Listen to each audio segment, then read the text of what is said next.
Hello everyone, welcome to my channel.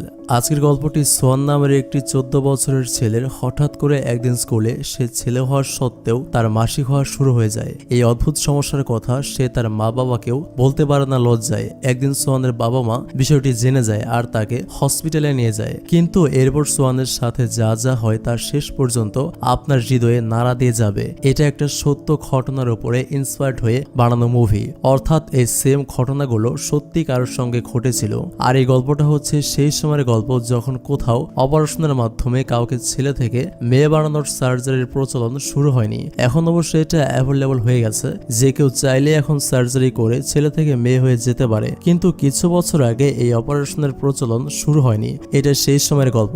আশা করছি গল্পটা আপনাদের ভালো লাগবে। তো চলুন তাহলে এবার সরাসরি মূল গল্পে চলে যাচ্ছি। তো সিনেমার শুরুতে আমাদের সোয়ান নামের একটা ছেলেকে দেখানো হয়। সে মাত্র ঘুম থেকে উঠেছে। তখন তার অনেক পেট ব্যথা শুরু হয়। কিছুক্ষণ পর সোয়ানের মা তার দরজায় নক করে যে এত বেলা হয়ে গেছে, তুমি এখনো ঘুম থেকে উঠছো না কেন? স্কুলের জন্য দেরি হয়ে যাবে, তাড়াতাড়ি ওঠো। এরপর সোয়ান উঠে এসে ফ্রেশ হয়ে তার পরিবারের সাথে খেতে বসে। কিন্তু এখানেও তার প্রচন্ড পেট ব্যথা করছিল, এজন্য সে খেতে পারছিল না। সোয়ানের মা জিজ্ঞেস করে, তোমার কি হয়েছে, এমন করছো কেন? সোয়ান বলে, আমার পেটে অসহ্য ব্যথা করছে। এটা শুনে সোয়ানের মা তাকে পেট ব্যথার ওষুধ দেয়। এরপর সোয়ান তার স্কুলে চলে আসে। এখানেও তারা অনেক পেটে ব্যথা করছিল। কিছুক্ষণ পর সে স্কুলের বাথরুমে হিসু করতে যায়। কিন্তু যখন সে হিসু করছিল তখন তার প্রাইভেট পার্ট দিয়ে রক্ত বের হচ্ছিল, মেয়েদের মাসিকের মতো। তখন এখানে সোয়ানের কিছু বন্ধু চলে আসে আর তারা সোয়ানকে এই অবস্থায় দেখে বলে, তোমার তো মেয়েদের মতো মাসিক হচ্ছে। এটা শুনে সোয়ান অনেক লজ্জা পেয়ে যায় আর লজ্জা এখান থেকে দৌড়ে পালিয়ে যায়। এরপর সে স্কুল থেকে ফিরে তার সমস্যার ব্যাপারে ইন্টারনেটে সার্চ করছিল যাতে সে কোনো সমাধান পেয়ে যায়। কিন্তু অনেক খুঁজেও তার এই সমস্যার সমাধান সে কোথাও পাচ্ছিল না। অপরদিকে তার পেটে আগের মতোই ব্যথা হচ্ছে। এরপর সে যখন তার বাবা মায়ের সাথে দুপুরের খাবার খেতে বসেছিল তখন তার বাবা সোয়ানকে জিজ্ঞেস করেন, তোমাদের ফাইনাল পরীক্ষা কবে থেকে শুরু হচ্ছে? কিন্তু সোয়ান তার বাবার এই প্রশ্নের জবাব না দিয়ে আবারও দৌড়ে বাথরুমে চলে যায়। এটা দেখে সোয়ানের বাবা মা অবাক হয়ে যায় যে ছেলের কি হয়েছে, সে এভাবে বাথরুমের দিকে ছুটে গেল কেন। এজন্য সোয়ানের মাও বাথরুমে তার ছেলের কাছে যান আর এখানে এসে তিনি সোয়ানের ইউরিনের জায়গায় রক্ত দেখতে পান। এটা দেখে তিনি ঘাবড়ে যান আর চিৎকার করতে শুরু করেন। চিৎকার শুনে সোয়ানের বাবাও এখানে চলে আসেন আর তিনিও তার ছেলের সমস্যার ব্যাপারে সবকিছু জেনে যান। এরপর তারা তাকে হসপিটালে নিয়ে আসেন আর এখানে একজন ডক্টর সোয়ানকে চেক আপ করার পর জানান, বেশি চিন্তার কিছু নেই, আমি কিছু মেডিসিন লিখে দিচ্ছি, এগুলো খাওয়ার পর আপনাদের ছেলে ঠিক হয়ে যাবে। এরপর তারা সোয়ানকে নিয়ে নিজেদের বাসায় ফিরে আসে। পরের দিন সোয়ান যখন স্কুলে আসে তখন তার বন্ধুরা তাকে নিয়ে মজা উড়াচ্ছিল যে তোমার মাসিক কি ঠিক হয়ে গেছে, দেখো আবার রক্ত মাখিয়ে স্কুলের ব্রেঞ্চ নষ্ট করে ফেলো না যেন। সোয়ানের বন্ধুদের এমন কথা শুনে সোয়ানের অনেক লজ্জা লাগে। এরপর আমাদের 1 মাস পরের দৃশ্য দেখানো হয়। আমরা দেখতে পাই সোয়ান তার স্কুলে রয়েছে আর আজকেও তার আবার শরীর খারাপ লাগছে আর তখন স্কুলে পিটি করানো হচ্ছিল। কিন্তু সোয়ান তো তার এই অবস্থা নিয়ে পিটি করতে পারবে না, এজন্য সে তার স্যারের কাছে গিয়ে ছুটি চায়। কিন্তু স্যার তাকে ছুটি দিতে রাজি হন না, কারণ স্যার তো জানেন না তার সমস্যার কথা। স্যার ভেবেছে সোয়ান পিটিতে ফাঁকি দেওয়ার বাহানা খুঁজছে, এজন্য তিনি তাকে জোর করে দৌড়ের প্র্যাকটিস করতে পাঠান। এরপর যখন সোয়ান দৌড়াচ্ছিল হঠাৎ করে সে বেহুশ হয়ে পড়ে যায়। এরপর সোয়ানের স্যার সোয়ানকে উঠিয়ে স্কুলের মেডিকেল রুমে নিয়ে যান আর এখানে এসে তিনি যা দেখতে পান তা দেখে তিনি পুরোপুরি অবাক হয়ে যান। তিনি দেখতে পান সোয়ানের পিরিয়ড হয়েছে, কিন্তু তিনি এটা বুঝতে পারেন না যে একটা ছেলের কিভাবে পিরিয়ড হতে পারে। এটা তো অসম্ভব। বিষয়টা গুরুতর হওয়ার জন্য তিনি সোয়ানের বাবা মাকে ফোন করে স্কুলে আসতে বলেন। সোয়ানের বাবা মা কিছুক্ষণের মধ্যেই স্কুলে চলে আসেন। স্কুলে এসে নিজের ছেলের এই অবস্থা দেখে তারা কান্নায় ভেঙে পড়েন। এরপর তারা তাদের ছেলেকে শহরের সবচেয়ে বড় এবং সবচেয়ে নামকরা হসপিটালে নিয়ে যান তাদের ছেলের ভালো করে চেক আপের জন্য, কারণ বিষয়টা হেলাফেলা করার মতো নয়। এরপর হসপিটালে সোয়ানের অনেক বড় টেস্ট করা হয়। এরপর এখানের ডক্টর, যার নাম হচ্ছে ডক্টর লি, তিনি সমস্ত রিপোর্ট চেক করার পর সোয়ানের বাবা মাকে জানান, আমি আপনাদের সাথে একে একটু কথা বলতে চাই, আপনাদের ছেলেকে এই কথাগুলো শোনার জন্য সামনে রাখা যাবে না। এরপর সোয়ানের বাবা মা সোয়ানকে বাইরে রেখে একান্তে ডক্টরের সাথে কথা বলতে যান। এখানে ডক্টর সোয়ানের বাবা মাকে জানায়, আপনারা ভয় পাবেন না, অতিরিক্ত ভয়ের কিছু নেই, আপনাদের ছেলের খুবই আনকমন একটি অসুখ হয়েছে। এটাকে সরাসরি অসুখ বলাও ঠিক হবে না, কারণ এটা তার জন্মগতভাবে এসেছে। সোয়ানের বাবা মা বলেন, আপনি কি বলছেন, আমরা কিছুই বুঝতে পারছি না ডক্টর। ডক্টর বলেন, সাধারণ একজন মানুষের শরীরে এক ধরনের হরমোন থাকে, এক ধরনের রিপ্রোডাক্টিভ সিস্টেম থাকে, যেমন ছেলেদের শরীরে থাকে পুরুষ হরমোন এবং মেয়েদের শরীরে থাকে নারী হরমোন। কিন্তু আপনাদের ছেলের শরীরে পুরুষ এবং নারী হরমোন দুটোই রয়েছে, এজন্য তার বয়স বাড়ার সাথে সাথে তার পিরিয়ড হওয়া শুরু হয়েছে। তবে আপনারা চাইলে এর চিকিৎসাও রয়েছে। সোয়ানের বাবা মা কেমন চিকিৎসা রয়েছে জানতে চান? ডক্টর বলেন, আমরা আপনাদের ছেলেকে ভালো করে টেস্ট করে দেখব তার শরীরে নারী হরমোন বেশি আছে নাকি তার শরীরে পুরুষ হরমোন বেশি আছে।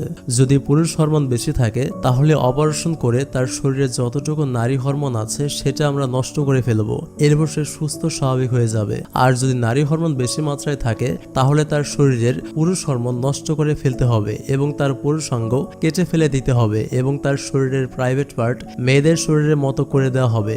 এক কথায় সোয়ানকে একজন ছেলে থেকে পুরোপুরি একজন মেয়েতে কনভার্ট করে দেওয়া হবে। আর যদি তা না করা হয়, অর্থাৎ তাকে যদি এভাবেই থাকতে দেওয়া হয়, তাহলে দুটো হরমোন মিক্স হয়ে তার শরীরে ক্যান্সারের সৃষ্টি হবে এবং সে মারা যাবে।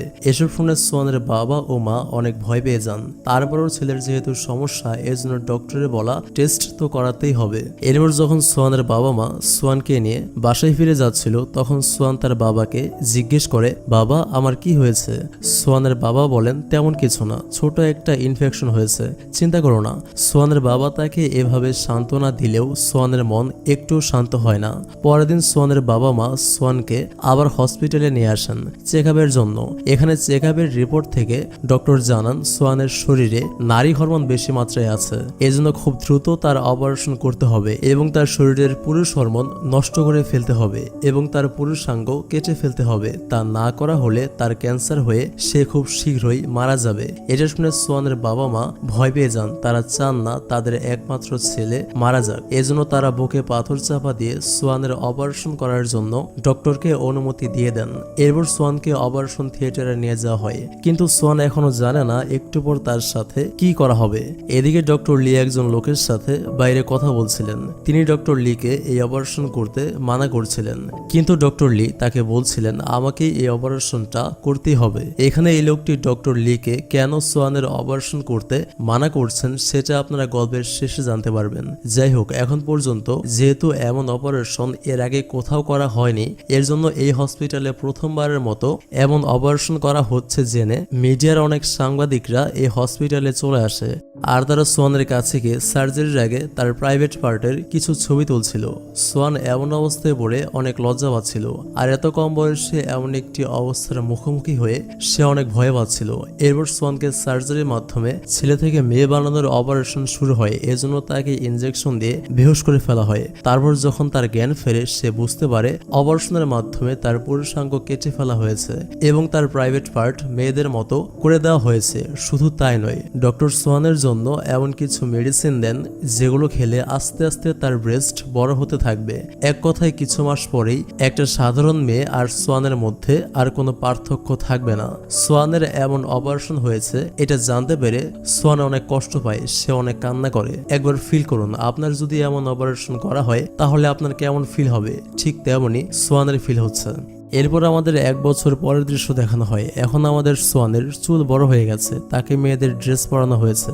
তার পরিবারও তাকে এখন একজন মেয়ের মতোই দেখে, আর তার সোয়ান নাম চেঞ্জ করে এখন তার নতুন নাম রাখা হয়েছে সুজান, কারণ সে এখন একজন মেয়ে। তাকে সোয়ান নামে ডাকা যাবে না। আপনাদের বোঝার সুবিধার্থে আমি এখন থেকে সোয়ানকে সুজান বলেই ডাকবো। তো আজকে সুজানের জন্মদিন ছিল, এজন্য তার বাবা তার জন্মদিনের গিফট হিসেবে তার জন্য একটি পুতুল কিনে এনেছেন।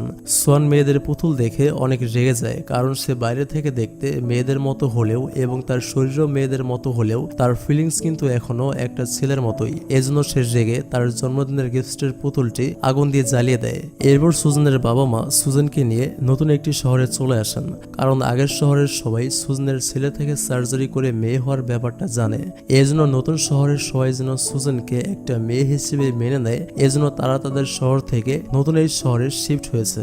এরপর সুজানকে এই শহরের একটি স্কুল স্কুলে ভর্তি করতে নিয়ে আসা হয়। তারপর দিন থেকে নতুন স্কুলে সুজনের ক্লাস শুরু হবে।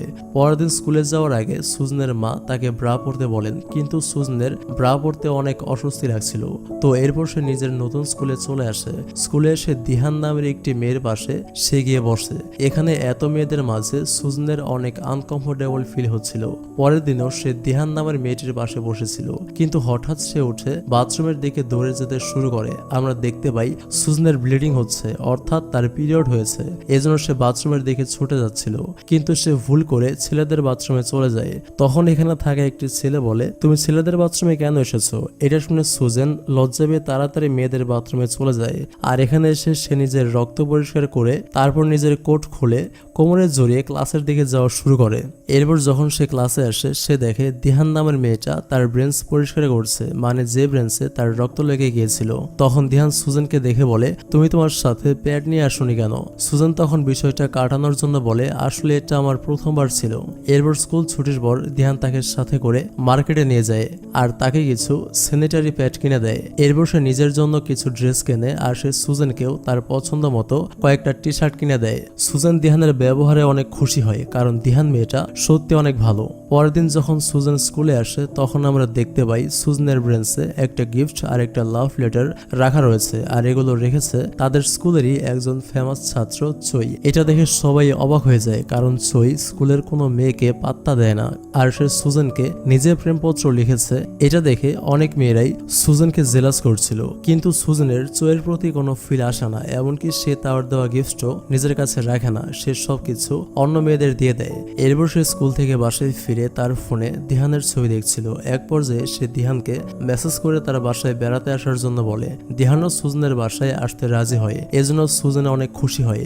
এরপর সে তার মায়ের কাছে গিয়ে আজ সকালে ভালো কিছু রান্না করতে বলে দিহানের জন্য।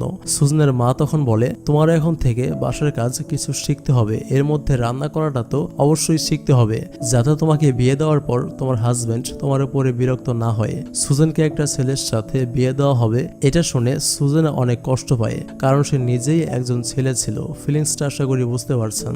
পরদিন স্কুলে সুজেন যখন ওয়াশরুমে গিয়েছিল তখন শিন নামের একটা মেয়ে এসে সুজনের ব্যাগ চেক করছিল। আসলে সে সুজনের ব্যাগে চুয়ের লেখা লাভ লেটারটা খুঁজছিল, কারণ সে ভেবেছে সুজেন হয়তো চুয়ের লাভ লেটারটা তার ব্যাগে যত্ন করে রেখে দিয়েছে। আসলে এই মেয়েটা চুইকে পছন্দ করে, এজন্য সে এমন করছে। কিন্তু সে সুজনের ব্যাগে চুয়ের লাভ লেটার খুঁজে পায় না, বরং সে কিছু ওষুধ খুঁজে পায়। পাশেই দিহান বসেছিল, আর দিহান যেহেতু সুজনের বান্ধবী এজন্য সে তাকে সুজনের পারমিশন ছাড়া তার ব্যাগ হাতাহাতি করতে নিষেধ করছিল। তখন এই মেয়েটি সুজনের ওষুধের একটা ছবি তার ফোনে তুলে নেয় আর দিহানকে বলে, এটা নিশ্চয়ই চেহারা সুন্দর করার মেডিসিন। সুজন হয়তো এই ওষুধটা খেয়েই নিজের চেহারা এত সুন্দর করে রাখে। আমার আন্টি একজন ডক্টর, আমি তাকে দেখে জানবো এটা কিসের ওষুধ। এরপর স্কুল ছুটির পর দিহান প্ল্যান মতো সুজনের বাড়িতে বেড়াতে আসে। এখানে এসে সে সুজনের মায়ের সাথে দেখা করে। এরপর সে সুজনের রুমে সুজনের সাথে গল্প করতে চলে যায়। এখানে সুজনের কম্পিউটার ছিল। দিহান বলে, আমি কি তোমার কম্পিউটারে ভিডিও গেম খেলতে পারি? সুজন বলে, হ্যাঁ অবশ্যই, কেন নয়। এরপর দিহান ভিডিও গেম খেলার জন্য সুজনের কম্পিউটার চালু করে, কিন্তু কম্পিউটার চালু করলে দেখা যায় এখানে ওয়ালপেপার হিসেবে সুজনের আগের ছেলে অবস্থার ছবি সেট করা রয়েছে। এটা দেখে দিহান জিজ্ঞেস করে, এটাকে একদম তোমার মতো দেখতে। সুজন তখন বলে, এটা আমার ভাই, সে কিছুদিন আগে মারা গেছে। দিহান সুজনের এই কথাটা সহজভাবেই মেনে নেয়, কারণ ভাই বোনের চেহারায় মিল থাকতেই পারে। দিহান সুজনকে সান্ত্বনা দেয় যে তোমার ভাই মারা গেছে, তুমি এর জন্য মন খারাপ করো না। এটা বলে সে সুজনকে জোরে ধরে রেখেছিল। এরপর রাতে দিহান যখন নিজের বাসায় ছিল তখন শিন তাকে ফোন করে, মানে সেই মেয়েটা যে আজ সকালে সুজনের ব্যাগ থেকে সুজনের ওষুধের ফটো নিয়েছিল। সে দিহানকে ফোন করে বলে, আমার ডক্টর আন্টি বলেছেন ওগুলো কোনো ফেস সুন্দর করার ওষুধ না, ওগুলো হচ্ছে ডিপ্রেশনের ওষুধ। সুজনের হয়তো কোনো ডিপ্রেশন রয়েছে। এটা শুনে দিহান প্রথমে অবাক হয়ে যায়, পরে সে ভাবে কিছুদিন আগে সুজনের যেহেতু ভাই মারা গেছে এজন্যই সে হয়তো একটু ডিপ্রেশনে রয়েছে। আর এবার দিহান ঠিক করে সে এখন থেকে সুজনের আরো ভালো করে খেয়াল রাখবে, যাতে সে ডিপ্রেশনকে ভুলতে পারে। এরপর সে সুজনকে মেসেজ করে বলে, কালকে আমার জন্মদিন, তোমাকে আমার জন্মদিনে অবশ্যই আসতে হবে। আচ্ছা, আমি তোমাকে তোমার বাসা থেকে নিয়ে আসবো। আসবো, কাল স্কুল যাবে না, আমার জন্য বাসায় থাকবে। পরের দিন দিহান সুজেনকে তার বাসায় জন্মদিন সেলিব্রেট করতে নিয়ে যাচ্ছিল। বাসে করে যাওয়ার সময় একটা লোক সুজেনের সাথে নোংরামি করার চেষ্টা করছিল। সুজেন এটা তখন তার বান্ধবী দিহানকে জানায়, আর দিহান তখন এই লোকটিকে উচিত শিক্ষা দেয়। এরপর দিহান সুজেনকে তার বাড়িতে নিয়ে আসে। এখানে দিহান সুজেনের সাথে তার মায়ের পরিচয় করিয়ে দেয়, আর সুজেন দিহানের জন্মদিনে তাকে একটা ইয়ারিং গিফট করে। দিহান সেই গিফটটা অনেক পছন্দ করে, কিন্তু দিহানের মায়ের সেই গিফটটা একটুও পছন্দ হয় না। এমনকি তিনি সুজেনের দেওয়া গিফটের অপমান করেন। এরপর দিহান সুজেনকে সেখান থেকে বাইরে নিয়ে আসে, আর এখানে এসে সে সুজেনকে তার মায়ের বিষয়ে বলে যে তিনি কেন সবার সাথে এমন ব্যবহার করেন। দিহান সুজেনকে বলে, আমার মায়ের এমন ব্যবহারের জন্য আমি তোমার কাছে ক্ষমা চাচ্ছি, তুমি প্লিজ আমাকে ক্ষমা করে দাও।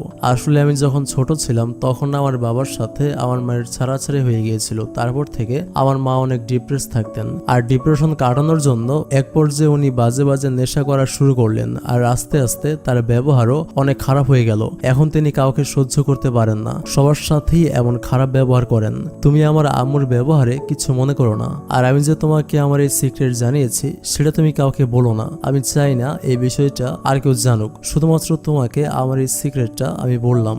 এবার সুজেন ভাবে দিহান যেহেতু তাকে তার সব কথা খুলে বলে, সে যেহেতু তার বেস্ট ফ্রেন্ড, আর সে যেহেতু তার কাছে কিছু লুকায় না, এজন্য তারও দিহানের কাছে কিছু লুকানো উচিত না। তাকেও তার বিষয়ে সব সত্য কথা দিহানকে বলে দেওয়া উচিত, কারণ সেই কথাগুলো আর নিজের মধ্যে চেপে রাখতে পারছে না। সে কাউকে তার কষ্টের কথাগুলো বলে হালকা হতে চায়। এজন্য দিহানের চেয়ে বিশ্বস্ত আর ভালো বন্ধু আর কেউ হতে পারে না। এজন্য সে আজ দিহানকে তার ছেলে থেকে মেয়ে হয়ে যাওয়ার সমস্ত ঘটনা খুলে বলে। দিহান সুজেনের এইসব কথা কিছুই বুঝতে পারছিল না, এজন্য সুজেন তাকে শুরু থেকে সবকিছু A to Z খুলে বলে যে প্রথমে সে একটি ছেলে ছিল, কিন্তু একদিন স্কুলে তার পিরিয়ড হওয়া শুরু হয়ে যায়। তারপর যখন তার বাবা মা বিষয়টি জানতে পারেন তখন তারা তাকে হসপিটালে নিয়ে যান, আর হসপিটালের ডক্টর জানান সুজেনের শরীরে পুরুষ হরমোনের থেকে নারী হরমোন বেশি মাত্রায় রয়েছে। এজন্য তাকে সুস্থ সুন্দর একটা জীবন দিতে হলে সার্জারির মাধ্যমে তার পুরুষাঙ্গ কেটে ফেলতে হবে এবং তার শরীর হুবহু একটি মেয়ের মতো করে দেওয়া হবে। অপারেশনের আগ পর্যন্ত সে কিছুই জানতো না, তাকে বেহুশ করে অপারেশন করা হয়েছিল। অপারেশনের পর সে যখন জানতে পারলো যে সে ছেলে থেকে পুরোপুরি একজন মেয়ে হয়ে গেছে, তখন সে অনেক কষ্ট পেয়েছিল। সবটা শুনে দিহান অবাক হয়ে সুজেনের দিকে তাকিয়ে থাকে। সুজেন ভাবছিল এবার হয়তো দিহান তার সাথে আর ফ্রেন্ডশিপ রাখবে না, সে হয়তো সুজেনকে ঘৃণা করবে, কিন্তু না, এটা হয় না। সে এরপরেও সুজেনকে জড়িয়ে ধরে আর বলে, চিন্তা করো না, আমি তোমার এই সিক্রেট কাউকে জানাবো না, তুমি সবসময় আমার বেস্ট ফ্রেন্ড হয়ে থাকবে। পরের দিন স্কুলে সকল ছাত্রছাত্রী স্কুল পরিষ্কার করছিল, তখন চই সুজেনের কাছে এসে বলে, তোমার কাজ করতে হবে না, আমি তোমার কাজটা করে দিচ্ছি, যাও। এরপর সুজেন শিনের কাছে যায় আর তার কাজে সাহায্য করতে চায়, কিন্তু শিন তাকে ক্লাসের সবার সামনে ইনসাল্ট করে। আসলে সে তো চইকে পছন্দ করে, আর চই সুজেনকে পছন্দ করে, এজন্য সে সুজেনকে একদম সহ্য করতে পারে না। আর সুজেনকে অপমান করতে দেখে দিহান যে কাজটি করে সেটা হচ্ছে সে স্কুল শেষে শিনকে কিছু পার্সোনাল কথা বলার জন্য একান্তে ডাকে। এখানে সে শিনকে বলছিল, তুমি কেন সুজেনকে সহ্য করতে পারো না, সে তো তোমার কোনো ক্ষতি করেনি। শিন বলে, ওর জন্য আমার ক্রাশ চই আমার দিকে গুরুত্ব দিচ্ছে না। আসলে সুজেন চইকে টোপ দিচ্ছে তার প্রতি আরো দুর্বল করার জন্য, যাতে চই ওকে ভালোবাসে আর আমাকে গুরুত্ব না দেয়। দিহান বলে, তুমি সুজেনের সম্পর্কে না জেনে কি বলছো জানো, ওর তোমার চইয়ের উপরে কোনো ইন্টারেস্ট নেই। আচ্ছা, তুমি যদি আমাকে প্রমিস করো যে আমি এখন যে কথাটি তোমাকে বলবো সেটা তুমি কাউকে বলবে না, তাহলে আমি তোমার মনের সন্দেহ দূর করার জন্য একটা কথা বলতে পারি। এই কথা শুনে শিন বলে, আমাকে তোমার ওইরকম মেয়ে মনে হয় যে তুমি আমাকে একটা কথা বলবে সেটা আমি কাউকে বলে দেব? তুমি নির্ভয়ে আমাকে যে কোনো কিছু বলতে পারো, আমি কাউকে কিচ্ছু জানাবো না। এবার দিহান তার উপরে বিশ্বাস করে সুজেনের সিক্রেট তাকে বলে দেয় যে সুজেন আসলে কোনো মেয়ে নয়, সে আসলে একজন ছেলে ছিল, কিন্তু সে অনেক খারাপ কপাল নিয়ে জন্ম নিয়েছিল। তার শরীরে নারীদের রিপ্রোডাক্টিভ সিস্টেম বেশি ছিল, এজন্য তাকে অপারেশন করে ছেলে থেকে মেয়ে বানিয়ে দেওয়া হয়েছে, কিন্তু এটা সে এখনো মানতে পারেনি। এজন্যই সে সব সময় ডিপ্রেস থাকে। এজন্য আমাদের উচিত ওর ভালো করে খেয়াল রাখা, ওকে কষ্ট দেওয়া, ইনসাল্ট করা, এগুলো করা আমাদের ঠিক না শিন। ওকে আমাদের মানসিকভাবে সাপোর্ট করা উচিত। তো এরপর দিন যখন সুজেন স্কুলে আসে তখন স্কুলের সবাই তার দিকে অবাক হয়ে তাকিয়েছিল। সুজেন এসবের কিছুই বুঝতে পারে না যে কেন সবাই তার দিকে অবাক হয়ে তাকাচ্ছে। এরপর সে ক্লাসে এসে দেখতে পায় দিহান একা বসে বসে কাঁদছে। মানে ব্যাপারটা হয়েছে কি, দিহান যে কালকে শিনকে বিশ্বাস করে তাকে সুজনের সিক্রেট বলেছিল, শিন সিক্রেটটা জেনে স্কুলের সবার মাঝে ছড়িয়ে দিয়েছে। এজন্য সে কান্না করছে, কারণ তার ভুলের জন্যই এমনটা হয়েছে। দিহান সুজনের কাছে ক্ষমা চাইতে থাকে যে আমাকে মাফ করে দাও, আমি ভাবতেও পারিনি এমনটা হবে, তুমি আমাকে প্লিজ ক্ষমা করে দাও। তখন শিন সুজনের কাছে এসে বলে, আমি কখনো কল্পনা করতে পারিনি যে তুমি একটা হিজড়া হবে। এটা শুনে সুজনের মুখ ফ্যাকাশে হয়ে যায়। ক্লাসের সবাই সুজনকে ইনসাল্ট করতে থাকে, তাকে উল্টাপাল্টা কথা বলে খেপাতে শুরু করে। সুজেন এসবের থেকে বাঁচতে কাঁদতে কাঁদতে বাথরুমের দিকে দৌড়ে যায়, কিন্তু এখানেও কিছু মেয়ে সুজনের কাছে চলে আসে। তারা সুজনকে ধরে জোর করে তার কাপড় খুলে তাকে চেক করতে শুরু করে। সুজেন এসবের জন্য অনেক কান্না করছিল। তখনই দিহান এখানে চলে আসে আর সবাইকে এসব করতে বাধা দেয়।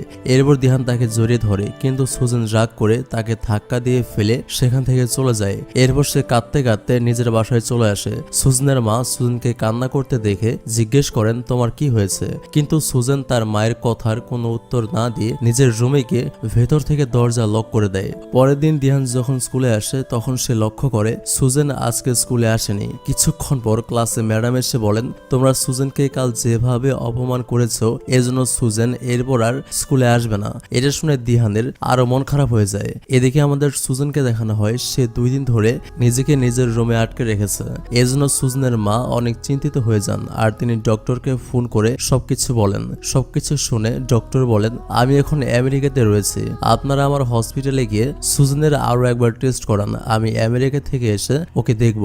আসলে ডক্টরের এখন অনেক নাম কাম হয়েছে, কারণ সে সুজনের এত বড় অপারেশন করার জন্য অনেক ফেমাস ডক্টর হয়ে গেছে। এজন্য দেশের বাইরে থেকেও তাকে এখন বিভিন্ন চিকিৎসার জন্য ডাকা হয়। তার ধারাবাহিকতায় এখন তিনি আমেরিকাতে রয়েছেন। এরপরের দৃশ্যে আমাদের দেখানো হয় সুজনের মা সুজনকে নিয়ে এই শহর ছেড়ে চলে যাচ্ছেন, কারণ এই শহরের সবাই সুজনের ব্যাপারে জেনে গেছে। সবাই এখন বাইরে গেলে সুজনকে পেরেশান করবে, এজন্য তিনি সুজনকে নিয়ে এই শহর ছেড়ে চলে যাচ্ছেন। যাওয়ার আগে সুজনের ফোনে দিহানের অনেকগুলো মেসেজ আসছিল, সে তার সাথে একবার দেখা করতে চাচ্ছিল, কিন্তু সুজেন দিহানের নাম্বার ব্লক লিস্টে ফেলে দেয়, কারণ সে দিহানের সাথে কথা বলতে চায় না। পরের দিন সুজনের মা তাকে হসপিটালে চেক আপ করাতে নিয়ে যান। এখানে ডক্টর লির অ্যাসিস্ট্যান্ট সুজনকে বলে, অ্যাস্ট্রোজেন তোমার শরীরে ভালোই কাজ করছে। সুজেন তখন বলে, কিন্তু আমি তো শুধুমাত্র ডিপ্রেশনের ওষুধ খাই। আর তখন সে জানতে পারে ডক্টর লির কথা মতো সুজনের মা তাকে ডিপ্রেশনের ওষুধের বোতলে অ্যাস্ট্রোজেনের ট্যাবলেট ভরে দিত, যাতে সে পরিপূর্ণ একজন মেয়ে হয়ে যায় আর সে বাচ্চার জন্ম দিতে পারে। এটা জেনে সুজনের অনেক কষ্ট লাগে। এরপর সুজনকে বাড়িতে নিয়ে আসা হয়। গভীর রাতে ঘুমের মধ্যে সে আজ দুঃস্বপ্ন দেখে জেগে ওঠে। সে স্বপ্ন দেখেছিল সে একটা সমুদ্রের পাড়ে দাঁড়িয়েছিল, কিন্তু হঠাৎ সে সমুদ্রের পানিতে ডুবে যেতে শুরু করেছিল। এই দুঃস্বপ্নটা দেখে সে ঘুম থেকে জেগে ওঠে। গভীর রাতে একা একা চিৎকার করে কান্না করতে থাকে। তার কান্নার আওয়াজ শুনে তার বাবা মা তার কাছে ছুটে আসেন। তখন সুজেন তার বাবা মাকে রাগ দেখিয়ে বলে, আপনারা কেন আমাকে না জানিয়ে আমার সার্জারি করালেন? সুজনের মা বলে, ডক্টর বলেছিল খুব দ্রুত তোমার অপারেশন না করলে তোমার শরীরে মেয়েদের রিপ্রোডাক্টিভ সিস্টেম আর ছেলেদের রিপ্রোডাক্টিভ সিস্টেম দুইটা ব্যালেন্স করতে পারবে না, খুব শীঘ্রই তুমি ক্যান্সার হয়ে মারা যাবে। সুজেন বলে, আপনারা কি একবারও জানতে চেয়েছেন আমার কি ফিল হয়, আমি কি হতে চাই? আপনারা আমার জীবনটা কেন নষ্ট করলেন? এসব শুনে সুজনের বাবা মা অনেক কান্নাকাটি করেন। বেশ কিছুদিন পর ডক্টর লি আমেরিকা থেকে ফিরে আসেন। এরপর সুজেন ডক্টর লি এর সাথে দেখা করতে তার বাসায় যায় আর তার বাসায় গিয়ে বলে, আপনি কেন আমার অপারেশন করলেন? ডক্টর বলে, যাতে তুমি পরিপূর্ণ একজন মেয়ে হতে পারো। আমাদের সমাজে 2 ধরনের মানুষ হয়, পুরুষ এবং নারী। তোমার মধ্যে 2 ধরনেরই হরমোন ছিল, এজন্য আমি তোমার সার্জারি করে তোমার ভেতরের পুরুষ হরমোন নষ্ট করে ফেলেছি, কারণ নারী হরমোনের তুলনায় পুরুষ হরমোন অনেক কম ছিল। সুজেন বলে, আমি জানি আমার মধ্যে পুরুষ হরমোন অনেক বেশি ছিল আর নারী হরমোন অনেক কম ছিল। আপনি চাইলেই অপারেশন করে নারী হরমোন নষ্ট করে আমাকে একজন ছেলে হিসেবে রাখতে পারতেন, কিন্তু আপনি এটা করেননি ইচ্ছা করে, কারণ আপনাকে ফেমাস ডক্টর হতে হবে, অনেক নাম কামাতে হবে, সারা পৃথিবীতে আপনার জনপ্রিয়তা ছড়াতে হবে যে পৃথিবীর মধ্যে প্রথম কারো ট্রান্সজেন্ডার অপারেশন আপনি করেছেন। এতে করে সারা পৃথিবীতে আপনার জনপ্রিয়তা ছড়াবে যে আপনি প্রথমবার একজন ছেলেকে অপারেশন করে পরিপূর্ণ একজন মেয়ে বানিয়ে দিয়েছেন। যদি আমাকে ছেলে হিসেবে রাখতেন রাখতেন তাহলে আপনার এত জনপ্রিয়তা ছড়াতো না। নিজের জনপ্রিয়তা ছড়ানোর জন্য আপনি আমার জীবনটা কেন নষ্ট করলেন? সুজনের এই কথা শুনে ডক্টর অবাক হয়ে যায়। ডক্টর বলেন, তুমি এসব জানলে কিভাবে? সুজেন বলে, আপনি যখন আপনার বন্ধুর সাথে বাইরে কথা বলছিলেন তখন আমি সব শুনে ফেলেছিলাম, কিন্তু আমি তখনও বুঝতে পারিনি কি নিয়ে কথা বলছেন, কারণ আমি জানতাম না আমার অপারেশনের ব্যাপারে। কিন্তু পরবর্তীতে আপনাদের কথাগুলো নিয়ে আমি অনেক ভেবেছি, আর এগুলো বুঝতে আমার অনেক সময় লেগেছে যে আপনি ইচ্ছা করে আমার জীবনটা নষ্ট করেছেন। আপনাদের নিশ্চয়ই মনে আছে, সুজনের অপারেশনের আগে ডক্টর লির বন্ধু তাকে এই অপারেশন করতে মানা করছিলেন, কিন্তু এরপরেও এই ডক্টর ফেমাস হওয়ার লোভে সুজনের জীবনটা নষ্ট করেছে। সুজন এরপর বলে, আপনি জনপ্রিয়তা পাওয়ার জন্য আমার জীবন নষ্ট করেছেন, আমিও আপনাকে ভালো থাকতে দিব না, আমিও আপনার জীবনটা নষ্ট করে দিব। এরপর সুজন সেখান থেকে নিজের বাড়িতে চলে আসে আর নিজের রুমে গিয়ে দরজা আটকে দেয়। এরপর সে অনেক সুন্দর করে মেয়েদের মতো সাজে, সারা ঘরে মেয়েদের পারফিউম ছড়িয়ে দেয়। এরপর সে ডান্স করতে শুরু করে। পরিচালক এখানেই সিনেমাটি শেষ করেছেন, কিন্তু বাস্তবে যেটা হয়েছিল সেটা হচ্ছে, বাস্তবে সুজেন এরপর সুইসাইড করেছিল, আর সুইসাইড করার আগে সে তার সমস্ত কষ্টের কথা একটা ডায়েরিতে লিখে রেখে গিয়েছিল। পরবর্তীতে এই ডক্টরের আইন অনুযায়ী সাজা হয়েছিল সুজনের লেখা ডায়েরিটার জন্য। তবে অপরাধীর সাজা হলেই কি নিষ্পাপ একটা জীবন ফিরিয়ে দেওয়া সম্ভব? একটা পরিবারের কাছে তাদের সন্তানকে ফিরিয়ে দেওয়া সম্ভব? সুজনের সাথে যা যা হয়েছে সবকিছুর জন্য দায়ী এই ডক্টর। তিনি চাইলে সুজনকে সুন্দর একটা জীবন দিতে পারতেন, কিন্তু তিনি নিজের স্বার্থের জন্য সুজনকে জাস্ট ব্যবহার করেছেন। মানুষ ডক্টরের কাছে বাঁচার জন্য যায়, ডক্টরের যে কোনো কথা মনে প্রাণে বিশ্বাস করে। আমরা যখন অসুস্থ হয়ে পড়ি তখন আমরা ডক্টরের কাছে যাই, ডক্টর যেভাবে যে টেস্ট করতে বলেন সেভাবে সেই টেস্ট করি। পৃথিবীতে বাবা মায়ের পরে আমরা সবচেয়ে বেশি বিশ্বাস করি একজন ডক্টরকে। অসুখ হলে আমরা পয়েন্ট বাই পয়েন্ট ডক্টরের কথায় চলি, কিন্তু অনেক ক্ষেত্রে অনেক ডক্টর রোগীর ভালোর চাইতে নিজের স্বার্থটাকেই বেশি গুরুত্ব দেন। যেমন আমাদের বাংলাদেশেও অনেক সময় ডক্টররা সাধারণ অসুখের অনেক রোগীকেও বলেন অমুক টেস্ট করতে হবে, তমুক টেস্ট করতে হবে, তা না করলে বাঁচবেন না, হাবিজাবি। এগুলো ভয় দেখে অনেক ধরনের টেস্ট করতে বলেন। আসলে অনেক সময় কিন্তু ভয়ের তেমন কিছুই থাকে না, তবু অনেক ডক্টররা এইসব করতে বলেন টাকা খাওয়ার ধান্দায়, নিজের স্বার্থে। এগুলোর জন্য রোগীরা অনেক সময় সুস্থ হওয়ার চাইতে অসুস্থ হয় বেশি, কিছু ডক্টরের স্বার্থ হাসিলের চক্করে। আমি সব ডক্টরদের ইঙ্গিত করে কথাটা মোটেও বলছি না। এমন অনেক ডক্টর এখনো আছেন যারা গরিব রোগীদের ফ্রি চিকিৎসা করেন, এমনকি নিজের টাকায় ওষুধ পর্যন্ত কিনে দেন। তাদের প্রতি মন থেকে সম্মান ও ভালোবাসা থাকবে। তাদের প্রতি সম্মান ও ভালোবাসা জানিয়ে আজকের ভিডিওটি এখানে শেষ করছি। থ্যাংক ইউ সো মাচ ভিডিওটা দেখার জন্য। Take love and please wait for next video. আল্লাহ হাফেজ।